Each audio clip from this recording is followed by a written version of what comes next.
बिस्मिल्लाहिर्रहमानिर्रहीम। Hello guys, तहज़ीब here from paradise hope.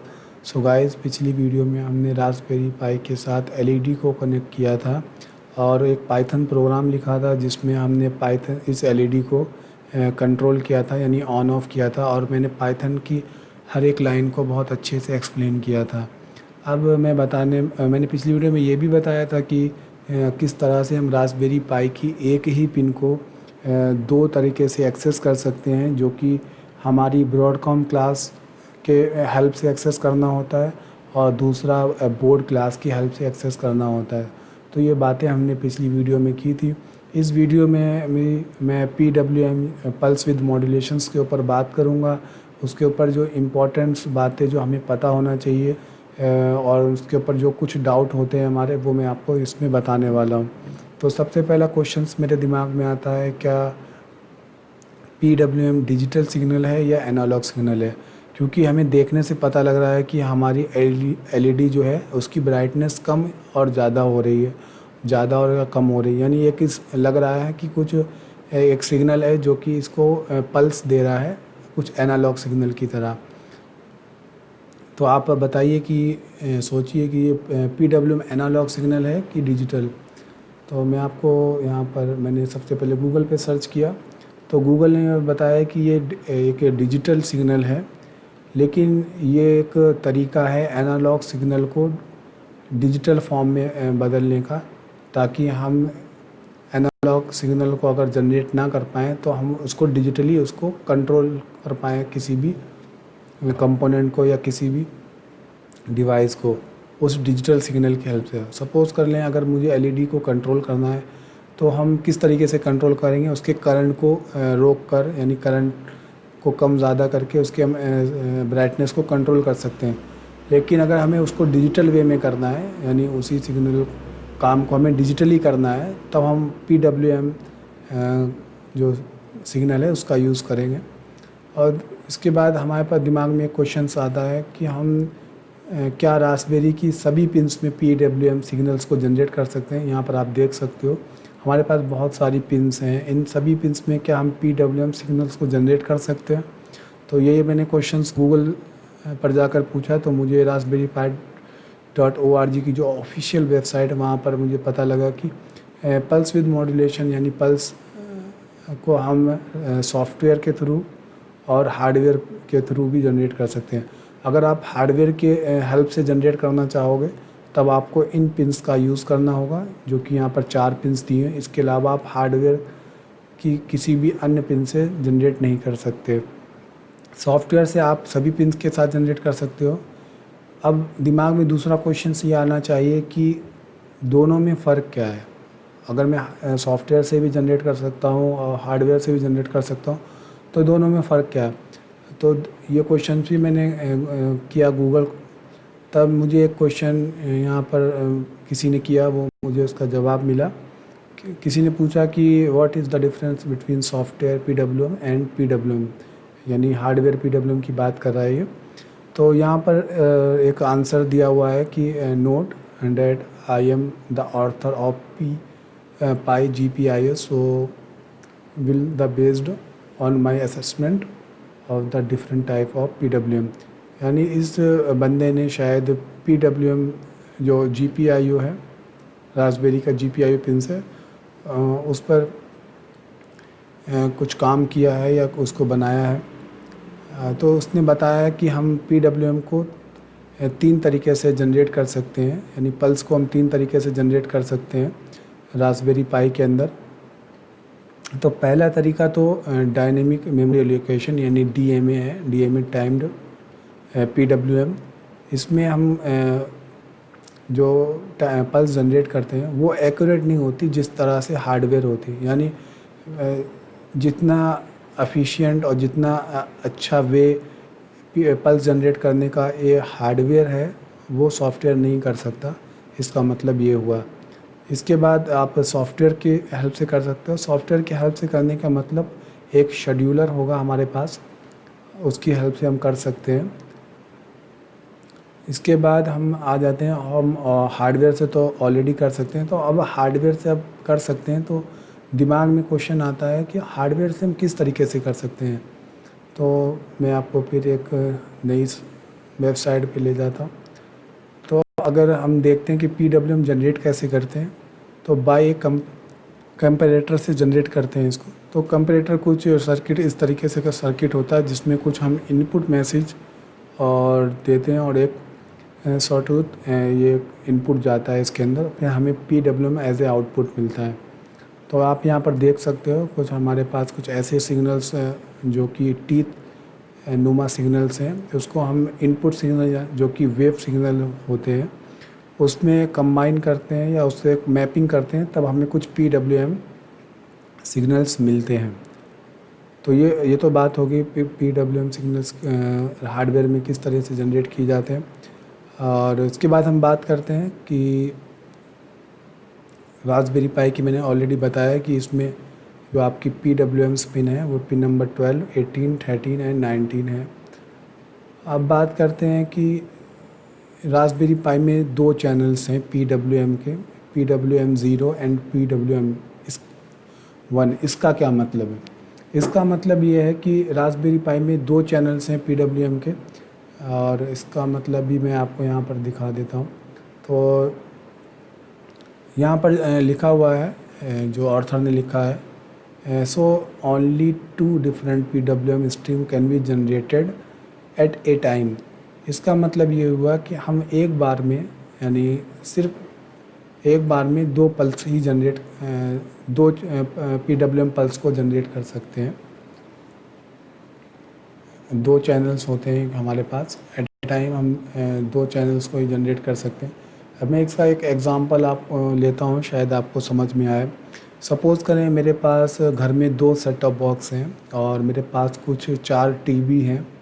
उन 4 टीवी में सपोज़ करें टीवी नंबर मैंने दिया है, एक टीवी का नंबर है 12, एक टीवी का नंबर है 18। इन टीवी को मैंने एक साथ कनेक्ट किया हुआ है एक सेट टॉप बॉक्स के साथ, और दूसरी जो टीवी है वो तीसरी जो टीवी है 13 एंड 90, उन टीवी को मैंने एक दूसरे सेट टॉप बॉक्स के साथ कनेक्ट किया हुआ है। अब मैं एक सेट टॉप बॉक्स में जब चैनल चेंज करता हूँ, सपोज़ कर ले मैं उसमें कोई चैनल लगाता हूँ इंडिया टीवी या कोई ऐसा न्यूज़ का चैनल लगाता हूँ NDTV, तब आप देखोगे कि टीवी नंबर 12 और 18 में दोनों में NDTV ही वर्क कर रहा होगा, क्योंकि हमारे पास ओनली 2 यहाँ पर चैनल्स हैं। तो हम एट ए टाइम दोनों में चैनल चेंज कर सकते हैं, 13 एंड 19 दोनों में। यानी अगर मैं इस सेकेंड सेट टॉप बॉक्स में अगर कुछ चैनल चेंज करता हूँ तो दोनों में हमारे पास चैनल्स चेंज हो रहे होंगे। लेकिन अगर आप चाहते हो कि पिन नंबर 12 में कुछ अलग चैनल चले, जैसे यहाँ पर इंडिया टीवी चले, और आप 18 में चाहते हो कि आप वहाँ पर NDTV या इंडिया टुडे नेटवर्क आप देखना चाहते हो, तब आप ऐसा पॉसिबल नहीं कर सकते, क्योंकि ये दोनों कंबाइन है, एक साथ कंबाइन है बाय हार्डवेयर। आप इसको सॉफ्टवेयर से भी चेंज नहीं कर सकते। तो अब आते हैं इसकी प्रोग्रामिंग पे, हमें इसको प्रोग्राम कैसे करना है। जो वेव है वो क्या है, आप यहाँ पे गूगल पे जाके सर्च कर सकते हो, जिसकी वजह से ये LED ये पल्स जनरेट होती है, PWM पल्स जनरेट होती है। अब हम प्रोग्राम के ऊपर आते हैं। तो सबसे पहले मैं अपने रास्पबेरी के पाई के ऊपर स्विच हो जाता हूँ। तो सबसे पहले हमने यहाँ पर क्या किया हुआ है, रास्पबेरी पाई में हमने सबसे पहले जो हमारा बेसिक काम होता है कि इन जो पिन्स हैं उनको एक्सेस करना, तो हमने सबसे पहले वही काम किया, इन पिन्स को एक्सेस किया। उसके बाद मैंने यहाँ पर इंपोर्ट किया, टाइम के अंदर से स्लीप को इंपोर्ट किया। फ्रॉम टाइम इंपोर्ट स्लीप, यानी टाइम के से हमने स्लीप को इंपोर्ट किया। उसके बाद मैंने यहाँ पे सेट वार्निंग्स, जो कि मैंने पिछली वीडियो में बताया था कि कुछ वार्निंग्स आती हैं, आप चाहो तो उनको फॉल्स करके उनको वो आपको शो नहीं होंगी। उसके बाद हमने क्या किया, इसको लिखना कंपलसरी नहीं है। इसके बाद मैंने लिखा हुआ है G.set_mode। इस फंक्शन में हम बताते हैं कि हम जो पिन्स है उनको किस लाइब्रेरी या किस क्लास के अंडर एक्सेस करना चाहते हैं। तो अभी मैंने इसको बोर्ड जो क्लास है उसके अंडर एक्सेस किया हुआ है। और जो सेट मोड है अभी ऊपर भी देख सकते हो, यहाँ पर BCM भी लिखा है जो अभी कमेंट में है। तो हमारे पास दो तरीके की क्लास हैं, BCM जो कि यहाँ पर आप GPI और 2 GPI थ्रू, ये जो आउटसाइड में यहाँ पर जो लिखा हुआ है ये इसके अंडर पिन्स आती हैं, और जो कि बोर्ड वगैरह की जो क्लास है इसके अंदर जो यहाँ पर आपको फिज़िकली प्रिंटेड यहाँ पर आपको पिन्स दिख रही हैं, ये उसके अंडर आती हैं। उसके बाद मैंने यहाँ पर इसको बताया कि मैं कौन सी पिन का यूज़ करना चाहता हूँ। तो मैंने सेटअप में बताया कि मैं पिन नंबर 24 का यूज़ करना चाहता हूँ, और उसका काम क्या होगा एज ए इनपुट या आउटपुट। तो यहाँ पर मैंने उसका आउटपुट लिखा, यानी आउट यहाँ पर इसके बाद मेंशन किया। उसके बाद मैंने एक यहाँ पर एक मैंने फंक्शन जो कि यूज़ किया। इस फंक्शन में मैंने PWM की एक क्लास यूज़ की है इसमें। इस क्लास में मैंने क्या किया, सबसे पहले मैंने यहाँ पर पास किया कि मैं किस पिन नंबर को PWM बनाना चाहता हूँ। तो मैंने लिखा मैं पिन नंबर 24 को PWM बनाना चाहता हूँ। इसके बाद मैंने इसकी फ्रीक्वेंसी दी है। अभी मैं बात करूँगा फ्रीक्वेंसी की। तो फ्रीक्वेंसी क्या होता है, फ्रीक्वेंसी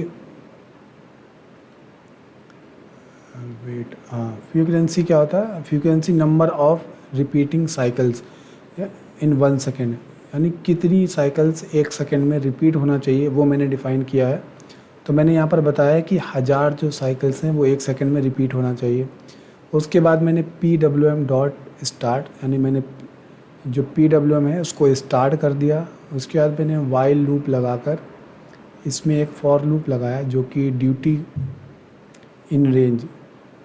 इस रेंज का मतलब ये है कि आप 0 से स्टार्ट होगे और इसमें 1 इंक्रीमेंट करते हुए 101 तक आप पहुंचोगे, इसका मतलब ये होता है। इसके बाद मैंने PWM dot change duty cycle, इसमें मैंने अब क्या किया हुआ है, यहाँ पर ड्यूटी दिया हुआ है। तो सपोज़ कर लिया अभी सबसे पहले फॉर लूप चला, इस ड्यूटी के अंदर अभी इस समय 0 है और ये 0 जाके यहाँ पर गया। तो अभी PWM चेंज ड्यूटी के अंदर यहाँ पर 0 लिखा हुआ है। तो ड्यूटी का मतलब क्या है और फ्रीक्वेंसी का मतलब क्या है। फ्रीक्वेंसी का मतलब मैंने आपको बता दिया कि कितनी साइकिल्स 1 सेकेंड में रिपीट होना चाहिए, यानी वही काम कितनी बार होना चाहिए।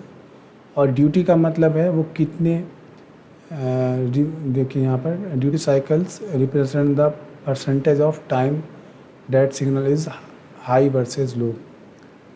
इसका एग्जांपल मैं आपको देता हूँ। सपोज़ कर लें आप ऑफिस जाते हैं, डेली जाते हैं, लेकिन किसी दिन आप ऑफिस गए, आप की फ्रीक्वेंसी है उस दिन 5 बार ऑफिस को से आना और जाना, यानी आप ऑफिस में दिन में 4 से 5 बार जाते हैं। लेकिन ड्यूटी साइकिल क्या है, यानी आप वहाँ पर कितने घंटे रुककर काम कर रहे हैं वो भी आपको बताना होगा कि मैं ऑफिस की मेरी जाने की फ्रीक्वेंसी 4 से 5 बार है, यानी मैं 4 से 5 बार ऑफिस गया और वहाँ पर मैंने ड्यूटी साइकिल यानी उस वहाँ पर कितने घंटे रुककर काम किया एक साइकिल में। तो यहाँ पर कितने टाइम तक वो प्रेजेंट रहता है, वो इसके बारे में यहाँ पर बात कर रहे हैं। तो अभी सबसे पहले आप देख सकते हो यहाँ पर ड्यूटी साइकिल अभी 0 है, यानी आप ऑफिस तो जा रहे हैं, यानी फ्रीक्वेंसी आपकी ऑफिस जाने की 1000 है, लेकिन आप यहाँ पर देख सकते हो यहाँ पर लिखा है अभी इसमें 0 गया हुआ है। तो 0 गया है यानी कि आप ऑफिस तो गए लेकिन आपने वहाँ पर कोई काम नहीं किया। इसके बाद इसी तरीके से ये 101 तक जाएगा और इसका मतलब ये होगा कि हर एक साइकिल में ही 101%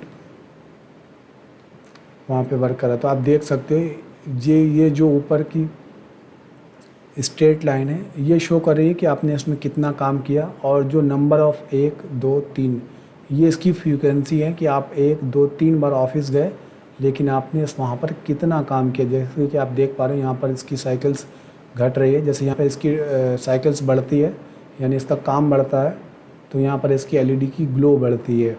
तो इसी तरीके से आप सपोज़ कर सकते हो कि आपकी कोई कंपनी है और उस कंपनी में आप डेली जाते हो दिन में 3 बार, लेकिन आप वहाँ पर कोई काम नहीं कर रहे, तो आपकी जो एलईडी की स्ट्रेंथ है वो आप देख सकते हो यहाँ पर 0 हो गई।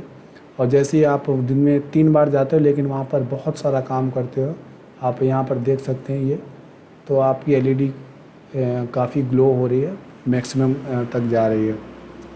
ये हमने डिफ़ाइन किया हुआ। इसके बाद मैं इसको ऑब्ज़र्व कर पाऊँ कि ये दिख रहा है कि नहीं दिख रहा, उसके लिए मैंने स्लीप लगाया हुआ है ताकि ये लूप थोड़ी देर बाद एग्जीक्यूट हो, इसके बाद की जो लाइन है। इसके बाद यहाँ पर मैंने इस ड्यूटी को मैंने दोबारा से किया, यानी मैं एक बार ब्राइटनेस को इंक्रीज़ कर रहा हूँ इस लूप में, और दूसरे लूप में मैं ब्राइटनेस को डिक्रीज़ कर रहा हूँ। आप देख सकते हो ये लूप स्टार्ट होगा 101 से, जो कि -1 तक जाएगा, और इसमें से -1 का हर बार इंक्रीमेंट होगा। यहाँ पर जो पहला आर्गूमेंट होता है वो आर्गूमेंट होता है कि आप कहाँ से स्टार्ट कर रहे हो, कहाँ पर स्टॉप कर रहे हो, और कितने स्टेप आप इसमें इंक्रीमेंट कर रहे हो, ये बताना होता है। तो आई थिंक आपको समझ में आया होगा कि मैंने जो भी आपको समझाया। और अगर कोई आपको डाउट रह जाता है तो आप नीचे कमेंट सेक्शन में जाकर पूछ सकते हो। तो यकीन मानिए मैं आपको वहाँ पर जवाब ज़रूर, उसका कमेंट का जवाब ज़रूर देता हूँ, मैं सबका देता हूँ, आपका भी ज़रूर दूँगा। तो थैंक यू सो मच। अगली वीडियो में देखते हैं, जो भी मैं वीडियो बनाऊंगा तो मैं उसकी प्लेलिस्ट बनाऊंगा, तो आप उसको ज़रूर देख लें। अगर आपको ये वीडियो अच्छी लगी हो तो लाइक कर दें, और अगर चैनल अच्छा लग रहा हो तो सब्सक्राइब कर लें। Thank you so much.